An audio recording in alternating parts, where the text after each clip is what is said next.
Hola, hoy vamos a hablar de una sentencia que emite la Sala de Casación Penal de la Corte Suprema de Justicia. Yo denomino el caso como el caso del beso robado. La demanda de casación lo que busca es que se tumbe la sentencia proferida por el Tribunal Superior de Bogotá en contra de un señor que resultó condenado por el delito de acto sexual violento con una niña menor de 14 años.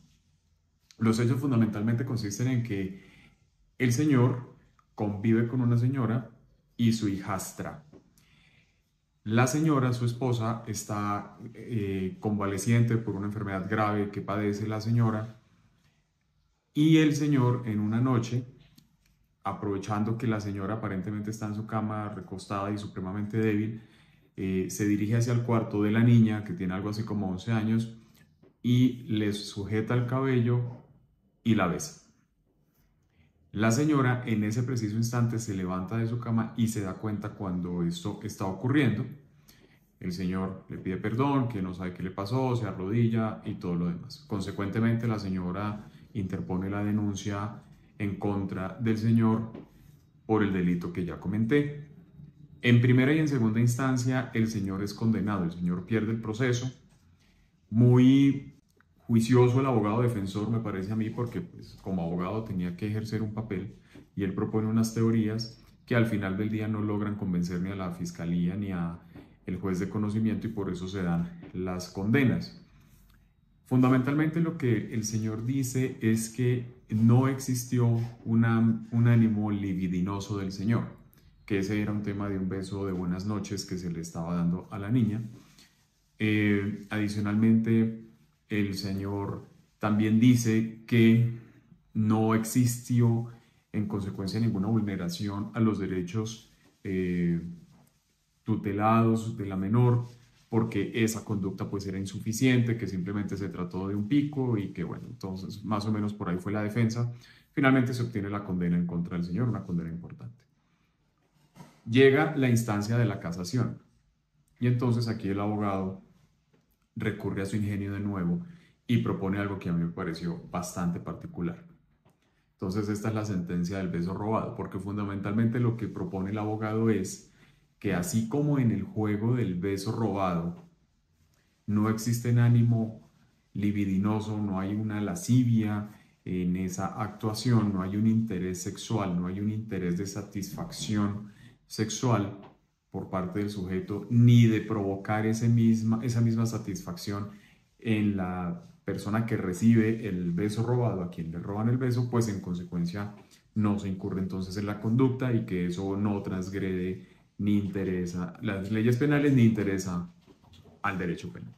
Y en consecuencia que debería casarse la sentencia y decretarse la absolución. Entonces, pues es un caso supremamente importante porque, claro, es una conducta, única conducta que se investigó, por la que se sancionó penalmente al señor y adicionalmente pues se trata de un beso sencillo, ¿no? Que la víctima además dice que no le tocó otras partes del cuerpo ni que le introdujo la lengua en la boca mientras la estaba besando, ¿ya? Entonces llama muchísimo la atención y pues por supuesto que vale la pena ocuparse de esa sentencia. La Corte Suprema de Justicia acude a varios argumentos para desvirtuar los cargos de la demanda de casación. Y esencialmente la Corte Suprema de Justicia le dice al señor, mire, usted no puede decir que si no hay sanción en contra de quienes juegan al beso robado, aquí tampoco puede haberla. Porque usted, y le dice al abogado, abogado, usted está proponiendo esta tesis, pero no está diciendo entonces cuál es la intención alterna del señor. Si la intención alterna del señor era jugar al beso robado, ¿cierto? Pues debió proponerlo, no simplemente decir que existe un fenómeno que se llama el beso robado y que ese fenómeno no implica sanción penal. Si aquí la intención alterna era que el señor estaba jugando al beso robado, pues debió decir y demostrar cómo es que estaban jugando al beso robado.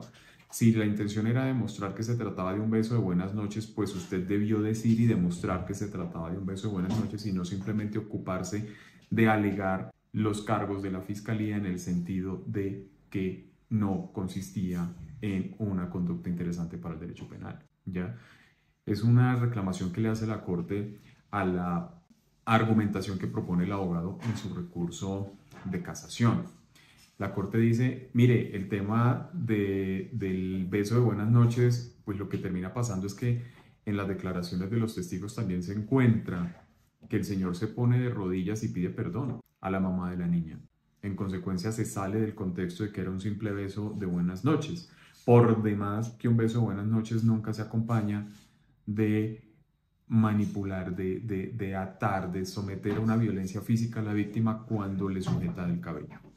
El tema del beso robado, pues la corte también se lo desvirtúa de manera categórica porque la corte le dice, mire, si usted quería hacer valer la tesis suya del beso robado, pues bienvenido, pero debió sustentarla, no solo plantearla, sino que justificarla.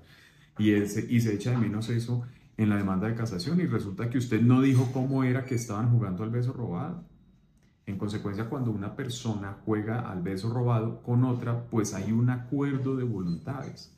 Hay una manifestación en querer jugar este aguinaldo tradicional navideño entre ese par de personas. Y en consecuencia, a quien le roban el beso, pues por supuesto no podrá decir, ¿cierto?, que fue víctima de un delito porque dio su consentimiento para exponerse a que le robaran un beso precisamente.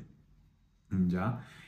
Adicionalmente, porque el tema del beso robado en el aguinaldo no tiene un objetivo ni un ánimo libidinoso, sino el de la comisión más bien de la conducta que da lugar al aguinaldo. En consecuencia hay una contraprestación ahí que pues es el aguinaldo, que es el premio que se pone a favor de quien gana en el juego. Y en ese orden de ideas, el ánimo libidinoso, la lascivia no existe. Pero en la conducta que se estaba revisando dentro del proceso, pues claramente eso sí existía. Claramente eso sí existía a ojos de la Corte Suprema porque pues precisamente el señor no encuentra una justificación para cometer esa conducta en contra de la señorita, de la niña víctima, niña porque era menor de edad, de 11 años tal vez, de la víctima, y la Corte dice que no se logra desvirtuar ese efecto exigido en el Código Penal. La Corte también hace muchas observaciones en el sentido del ánimo libidinoso, del interés sexual de las personas en la ocurrencia de este tipo de delitos. Y tiene que desvirtuarse ese interés sexual. Con esa situación que logre desvirtuar el interés sexual, será posible hacer creíble, ¿cierto?, en un proceso tan carente de pruebas como este, en donde los hechos son tan contundentes, solo en ese caso será posible estimar que ciertamente la conducta no incurre en el tipo penal contenido en el correspondiente código. En ese orden de ideas, la Corte, en una sentencia muy corta, además muy puntual, dice que el tema sexual no implica, porque este era otro argumento, que no implica que necesariamente deban existir otro tipo de tocamientos por parte del sujeto activo en contra de la víctima. Ya aquí simplemente el tipo sujetó a la víctima de su cabello, la inmovilizó de esta manera y no le tocó ninguna otra parte de su cuerpo ni le introdujo su lengua en la cavidad bucal a la niña, y la Corte dice, pues es que eso es suficiente para que constituya el acto sexual. Punto. Y suma, violento, porque cuando él inmoviliza a la víctima sujetándola del cabello, pues está ejerciendo sobre esta violencia, y adicionalmente pues es un sujeto adulto con una niña menor de 14 años, entonces cualquier ejercicio de la fuerza por parte de él no tendría que ser exagerado para que fuera válido a los ojos de la ley penal en cuanto al ejercicio de la violencia. La Corte evidentemente confirma la sentencia y condena al señor. El señor pues evidentemente tiene que ir al centro de reclusión. La sentencia es del 17 de abril de 2024, radicación 62482. Un gusto haberlos visto por acá, suscríbanse, consúltenme todo lo que quieran en los comentarios del video, trataré de ocuparme de ellos. La sentencia del beso robado. Saludos.